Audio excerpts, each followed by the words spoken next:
कि form different substance, ठीक है। जो रिएक्टेंट होता है वो ये रहा रिएक्टेंट दोनों, ठीक है। जैसे फेरस को ऑक्सीजन को जब दोनों आपस में रिएक्शन करते हैं तो क्या बनता है, फेरिक ऑक्साइड, ठीक है।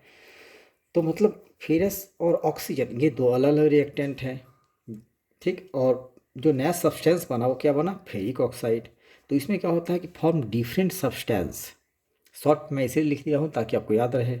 दूसरा, ओल्ड बॉन्ड क्या होता है, वो ब्रोकन होता है और फिर न्यू बॉन्ड का फॉर्मेशन होता है, ठीक है। जैसे इसके जो बॉन्डिंग है इसमें इसमें ये पहले का, ये तो हालांकि इसमें तो ये है आयरन है और ये ऑक्सीजन है, तो क्या हुआ फॉर्मेशन फेरिक ऑक्साइड का। तो इसमें होता है मेनली जो आप लिख सकते हो, ओल्ड बॉन्ड ब्रोक होता है और फिर फॉर्मेशन होता है न्यू बॉन्ड का। तीसरा आप लिख सकते हो reactant lose their properties. Reactant मतलब ये लेफ्ट साइड वाला LHS वाली, इसको बोलते हैं रिएक्टेंट, इसको बोलते हैं रिएक्टेंट और इसको बोलते हैं प्रोडक्ट। जो राइट हैंड साइड में होते हैं उसको बोलते हैं प्रोडक्ट। लेकिन दोनों बैलेंस होना चाहिए। तो reactant lose their properties and form product of different properties का सब्सटेंस, ठीक है ना। डिफरेंट प्रॉपर्टीज का सब्सटेंस को फॉर्मेशन होता है इसमें। तो आप केमिकल चेंज में अगर पूछा जाए तो ये सब लिख सकते हो, एग्जाम्पल ही दे सकते हो उसमें, ठीक है। इसमें है फेरस वो आयरन, आयरन ऑक्सीजन के साथ जब रिएक्शन करेगा तो क्या बनेगा, फेरिक ऑक्साइड।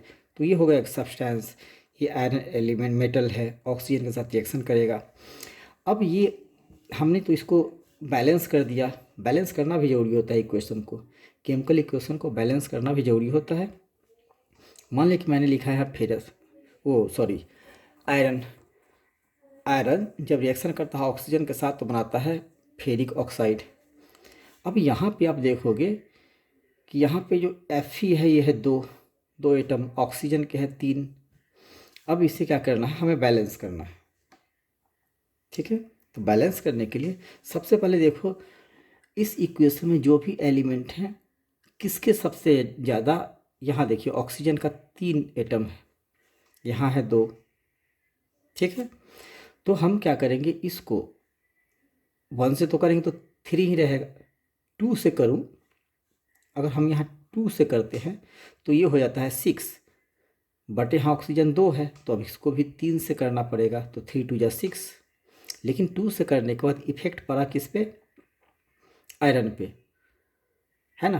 फेरस कितना है यहाँ पे, दो, और दो चार, यहाँ पे एक ही है तो फिर यहाँ चार से हम इसीलिए इसको यहाँ पे चार डाल देते हैं। तब कितने हो गए, 4Fe प्लस 3O2, 2FeO2O3, ठीक है। चलिए अब थोड़ा सा आगे बढ़ते हैं कि जो रिएक्शन होता है उसकी पहचान कैसे करते हैं, आइडेंटिफिकेशन। आइडेंटिफिकेशन एकदम शॉर्ट में मैं लिखूंगा, आप देख के ही समझ जाओगे। आइडेंटिफिकेशन ये कैसे होता है, पहला कंबस्सन का, फर्स्ट लिखते हैं कंबस्सन,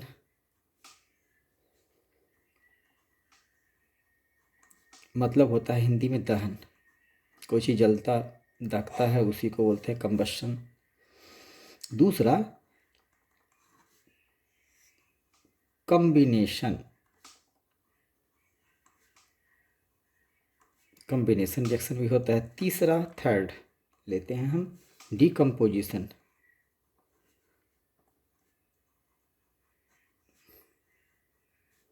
डिकम्पोजिशन एंड फोर्थ में लेते हैं डिस्प्लेसमेंट।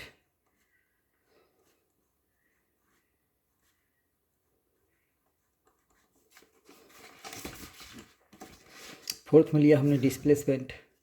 उसके बाद अब लेते हैं डिस्प्लेसमेंट के बाद फिफ्थ में लेंगे, फिफ्थ में लेते हैं हम डबल डिस्प्लेसमेंट, डबल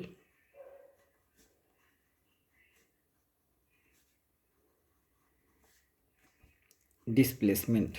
ठीक है, कॉम्बिनेशन में सपोज AP कंबाइन किया कोई भी एलिमेंट ऑक्सीजन के साथ, तो क्या बनेगा? या तो A करे ऑक्सीजन के साथ, या B करे, या फिर AB कोई भी ऑक्सीजन के साथ, तो क्या बनेगा? ऑक्साइड। ऑक्साइड किसका? A का, और B है, B के साथ करेगा तो फिर B का। ठीक है, जैसे यहाँ बना, जैसे भी इसमें आप देख रहे होगे, फेरस ऑक्सीजन का रिएक्शन किया तो क्या बना? फेरिक ऑक्साइड, है ना? फेरिक ऑक्साइड यहाँ पे बना। तो इसको बोलते हैं कम्बिनेशन रिएक्शन, सॉरी कंबस्सन। तो जिसमें ऑक्सीजन हो, किसी चीज़ को जलाने में ऑक्सीजन की ज़रूरत होती है, तो बनेगा क्या? कंबस्सन रिएक्शन। ठीक है, उसको बोलते हैं कंबस्सन रिएक्शन। कॉम्बिनेशन में क्या होता है कि दो रिएक्टेंट जैसे A और B आपस में मिलके बनेंगे C। चूँकि केमिकल चेंजेज है तो यहाँ पे AB नहीं बनेगा, क्या? C, कोई तीसरा। ठीक है, डीकम्पोजिशन में क्या होता है कि कोई कंपाउंड जब ब्रेक डाउन होता है उसको बोलते हैं डीकम्पोजिशन। जैसे AB, जैसे Fe2O3, अब ये रहेगा लेफ्ट साइड में, रिएक्टेंट साइड में, और ये फिर बन जाएगा Fe और O2 अलग अलग, उसको बोलते हैं डीकम्पोजिशन। ठीक है, डिस्प्लेसमेंट में क्या होता है कि A रिएक्शन कर रहा है कोई एक्वस सब्सटेंस से, जिसको बोलेंगे हम BC, वो इसीलिए कि एक्वस सब्सटेंस HCl हुआ, H2SO4 हुआ, इस टाइप का कोई भी, है ना? तो उसमें दो एलिमेंट होंगे, है ना? उसमें क्या होंगे? दो एलिमेंट। तो जब वो रिएक्शन करेंगे आपस में, तो ये जो A है इस पे या तो B आ जाएगा या फिर C आ जाएगा, इन दोनों में से कोई अकेला रह जाएगा। सपोज अगर B अकेला रह गया, ठीक है, तो A C के साथ कंबाइन कर जाएगा।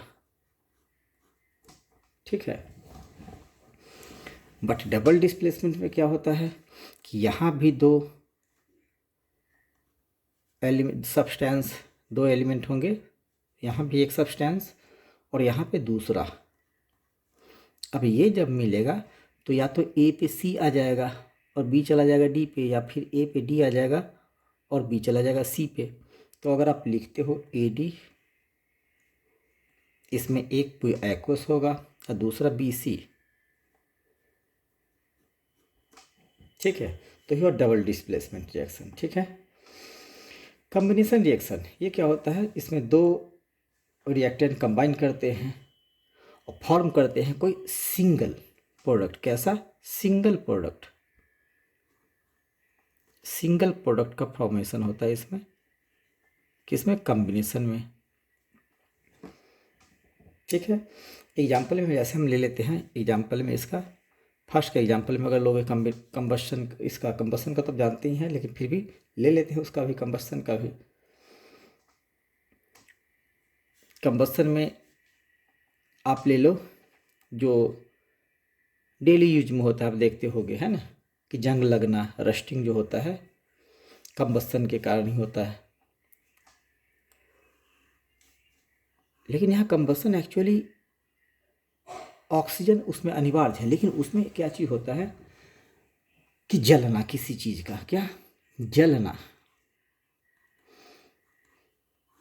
बट यहाँ पे ये फेरस के साथ ऑक्सीजन जलता तो नहीं है ना? यहाँ पे तो जल नहीं रहा। यहाँ पे कोयला को, कार्बन को अगर हम ऑक्सीजन से जलाएंगे तो कार्बन डाइऑक्साइड बनेगा, C+O2 CO2, है ना? तो इसको कंबस्टन में आप लिख सकते हो, इसमें C+O2 CO2। कोई कोयले को जब जलाएंगे तो ऑक्सीजन की उपस्थिति में ही जलेगा, तो कार्बन डाइऑक्साइड बनेगा। ठीक है, तो इसमें हम कंबस्टन लिख सकते हैं। कॉम्बिनेशन में क्या होता है कि दो या दो से ज़्यादा रिएक्टेंट कंबाइन करता है। ठीक है, अब हम इसमें ले लेंगे सपोज Mg, मैग्नीशियम। वो जब रिएक्शन करेगा ऑक्सीजन के साथ तो क्या बनेगा? Magnesium oxide, MgO। अब इसको बैलेंस करना है, ओ यहाँ 2 है तो O2 करना होगा, Mg भी 2 हो गया तो Mg को यहाँ 2 कर देंगे। अब ये इक्वेशन भी बैलेंस हो गया। ठीक है, ठीक है। चलिए ये आपको दिखा नहीं होगा, अब लिखते हैं यहाँ पे। कंबस्टन में क्या है, C+O2। ठीक है, तो CO2 का फॉर्मेशन हुआ, कार्बन जलेगा कब, ऑक्सीजन के प्रेजेंस में, तो ये हुआ कंबस्टन, ये हुआ कंबस्टन।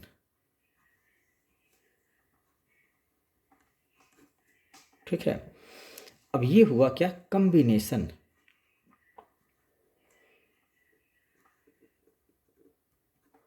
ये हुआ कम्बिनेशन रिएक्शन। ठीक है, अब हम लोग पढ़ते हैं कौन सा, डिकम्पोजिशन।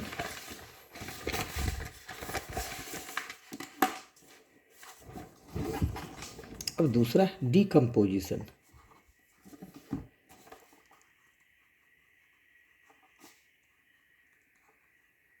डिकम्पोजिशन में क्या होता है कि डिकम्पोज होता है, एक सब्सटेंस डिकम्पोज होकर दो या दो से ज़्यादा सब्सटेंस बनाता है। जैसे मान लेते हैं FeSO4 है, ferric sulphate, ferrous sulphate sorry, FeSO4, तो क्या बनेगा, ferric oxide Fe2O3 plus sulphur dioxide plus SO3, क्या बनेगा फिर, ये सल्फर डाइऑक्साइड और सल्फर ट्राइऑक्साइड। ये हुआ डिकम्पोजिशन का। ठीक है, डिस्प्लेसमेंट। अब इसमें क्या होता है डिस्प्लेसमेंट में, थर्ड, अब हम नाम नहीं लिखते हैं, सीधे आप देख लें, थर्ड डिस्प्लेसमेंट है। डिस्प्लेसमेंट में मान लेते हैं Fe plus ZnSO4 zinc sulphate के साथ रिएक्शन करेगा तो क्या बन जाएगा, Zn यहाँ आ जाएगा, Fe यहाँ पे आ जाएगा, तो क्या हो गया, Zn plus FeSO4।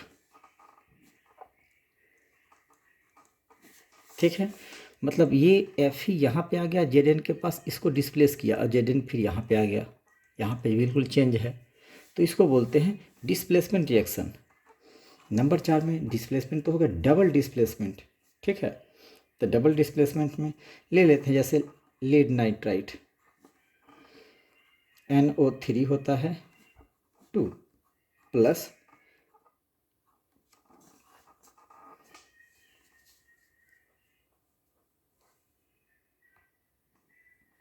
Double displacement में इससे बेस्ट होगा एक ये कि वो उससे अच्छा होगा, एक इसमें ले लेते हैं हम लोग क्या, बेरिलियम क्लोराइड, नाम सुने होंगे, Na2SO4। अब ये दोनों जब रिएक्शन करता है तो Ba यहाँ पे आ जाता है, सोडियम की जगह पे सोडियम आ जाता है बेरिलियम की जगह पे, तो क्या बन जाएगा, BaSO4 प्लस, अब ये सोडियम यहाँ पे आ गया, तो सोडियम जब क्लोरीन के साथ मिलता है तो क्या बनता है, NaCl, सोडियम क्लोराइड, नमक जो हम खाते। ठीक है, अब इसको बैलेंस कर देना है। बैलेंस करने के लिए क्या करेंगे, देखेंगे यहाँ पे Ba1 Cl2 Cl1 है तो इसको 2 करना होगा, Na2 है, Na भी यहाँ पे 2 हो गया, हो गया बैलेंस। ठीक है, उसके बाद अब और भी रिएक्शन है, एक और लिख देते हैं, चलो ऑक्सीडेशन, जो न्यू है उसको लिख देते हैं ऑक्सीडेशन रिएक्शन। इसमें क्या होता है, combination of oxygen Mg plus O2, तो क्या बना, MgO। ठीक है, दूसरा आप चाहो तो ये भी लिख सकते हो, कॉपर भी ले लो, Cu प्लस O2 CuO। यहाँ पे ऑक्सीजन कंबाइन करता है कॉपर के साथ, यहाँ मैग्नीशियम के साथ। ठीक है, लेकिन ये रिएक्शन क्या है, बैलेंस नहीं है, तो 2 ऑक्सीजन है तो ऑक्सीजन को 2 करना होगा, मैग्नीशियम इसके कारण बढ़ गया है 2, तो मैग्नीशियम भी 2 करेंगे। सेम वैसे ही इसमें ऑक्सीजन को 2 करना होगा और कॉपर को भी 2 करना होगा, तो ये हो गया ऑक्सीडेशन रिएक्शन। और भी बहुत सारे एग्जांपल्स हैं। उसके बाद बारी आती है, ऑक्सीडेशन हो गया, रिडक्शन।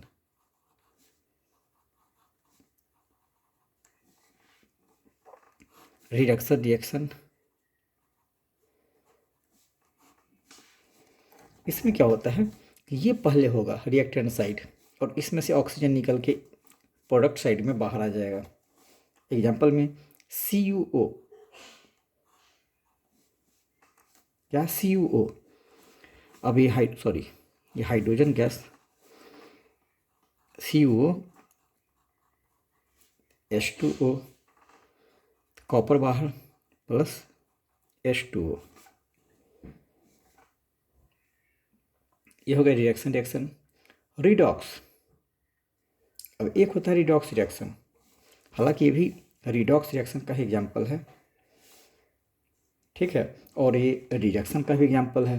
वो इसलिए कि कॉपर से ऑक्सीजन रिड्यूस हो गया, ठीक है, और यहाँ हाइड्रोजन के साथ कंबाइन किया। Number 7, redox.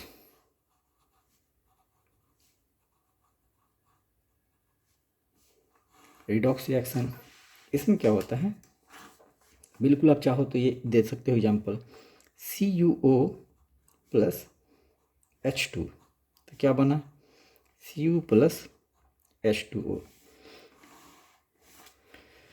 इसमें ऑक्सीजन कॉपर के साथ निकल के हाइड्रोजन में मिल गया, है ना। तो इस टाइप के रिएक्शन को बोलते हैं जहाँ ऑक्सीजन का ह्रास हो रहा हो, कम रहा हो, ब्रेक डाउन हो रहा हो किसी सब्सटेंस से, तो होता है रिडॉक्स रिएक्शन। और एक होता है एक्सोथर्मिक, इंडोथर्मिक। तो एक्सोथर्मिक में क्या होता है, नाम वैसे लिख देता हूँ लेकिन आप जानते ही होंगे, एक्सोथर्मिक,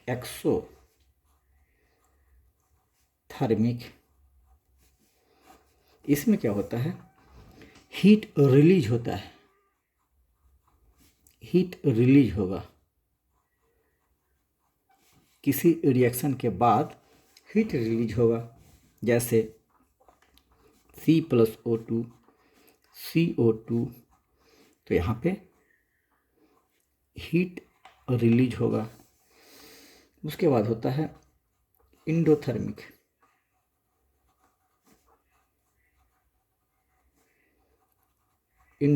रिएक्शन। इसमें क्या होता है, हीट हमें चाहिए तभी रिएक्शन होगा, अदरवाइज रिएक्शन नहीं होगा। तो इसमें क्या होता है, हीट रिक्वायर्ड होता है, हीट जरूरी होता है इसमें, मतलब हीट रिएक्टेंट साइड, ये तो प्रोडक्ट साइड आ गया, और इसमें हीट क्या होगा, इस तरफ, मतलब यहाँ पे आप लिख सकते हो हीट, मतलब किसी रिएक्शन को करवाने के लिए हीट जरूरी है, ठीक है। इसके बाद एक है law of conservation of mass, उसी चैप्टर में है। तो इसमें क्या है, law of conservation of mass, कि इसमें टोटल नंबर ऑफ जो रिएक्टेंट साइड का एटम का जितने भी नंबर होते हैं प्रोडक्ट में उतने ही होंगे, मतलब कि रिएक्टेंट साइड का और इधर प्रोडक्ट, ऐसा मैं समझाने के लिए लिख रहा हूँ, प्रोडक्ट साइड का यह total number of atoms equal to, इधर भी टोटल नंबर ऑफ एटम्स होंगे, टोटल नंबर ऑफ एटम्स, या टोटल नंबर ऑफ मास, दोनों, total number of mass is equal to total number of mass of product side, ये इक्वल होते हैं इसमें, ठीक है।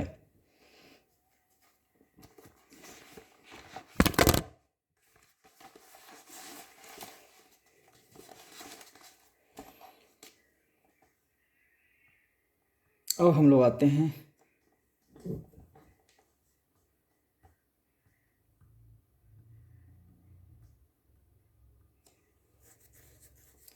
एक है क्रोजन।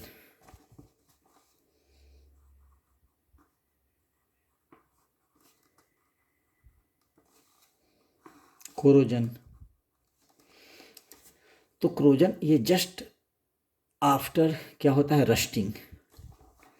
क्रोजन जब लोहे में जंग लग जाता है, रस्टिंग के जस्ट बाद का कहानी है क्या, कोरोजन। रस्टिंग क्या होता है, जब लोहे में जंग लगता है, और क्रोजन क्या होता है, जब जंग लगने के बाद लोहा पतला होने लगता है, कोरोड होने लगता है, खाने लगता है उस मेटल को, कोरोड करने लगता है, खाने लगता है मेटल को, ठीक है, रिएक्शन के बाद, तो उसको बोलते हैं। और लोहे का आप देखते होंगे खिड़कियों में जिसमें लोहे का छड़ लगा होता है, या ग्रिल में देखते होंगे तो नीचे का पोर्शन पतला हो जाता है ना। तो क्यों होता है, वो होता है कोरोजन के कारण। उससे पहले हुआ होगा रस्टिंग, है ना, उसमें जंग लगा होगा, उसके बाद वो कोरोड हो गया होगा, ठीक है। तो कोरोजन ये प्रोसेस है जिसमें हाइड्रेटेड आयन ऑक्साइड है ना, उससे कारण होता है कोरोजन। तो इसमें रस्टिंग के जस्ट बाद का प्रोसेस है। और ऐसे लिटरली आप बोल सकते हो रस्टिंग और कोरोजन दोनों एक ही चीज़ वैसे होता है। पिछले क्लास में पढ़े होंगे रस्टिंग, लेकिन इस क्लास में हम पढ़ रहे हैं 10th में क्या, कोरोजन, ठीक है। तो जब लोहे को किसी रिएक्शन के कारण, आफ्टर रिएक्शन लोहा जब कोरोड होने लगता है, खाने लगता है लोहा को रस्ट के कारण, तो उस प्रोसेस को बोलते हैं कोरोजन, ठीक है। इसको बचाने के लिए प्रिवेंशन ऑफ कोरोजन क्या होता है, इसको बचाने के लिए वही रस्टिंग वाली सारी चीज़ें। प्रिवेंशन में क्या करते हैं, बचाव में हम लोग करते हैं पेंटिंग। अब ग्रिल को या छड़ को, लोहे को पेंट कर दो, ठीक है। या फिर करते हैं आयलिंग, या फिर करते हैं ग्रीसिंग, या फिर गैल्वेनाइजेशन। गैल्वेनाइजेशन ये कुछ रेमेडीज है जिसको आप यूज कर सकते हो और क्रोड होने से प्रिवेंट कर सकते हो मेटल को, ठीक है। पेंटिंग, ऑयलिंग, ग्रीसिंग और गैल्वेनाइजेशन, ठीक है। रैंसिडिटी क्या है, उसके बाद एक और वर्ड है रैंसिडिटी। रैंसिडिटी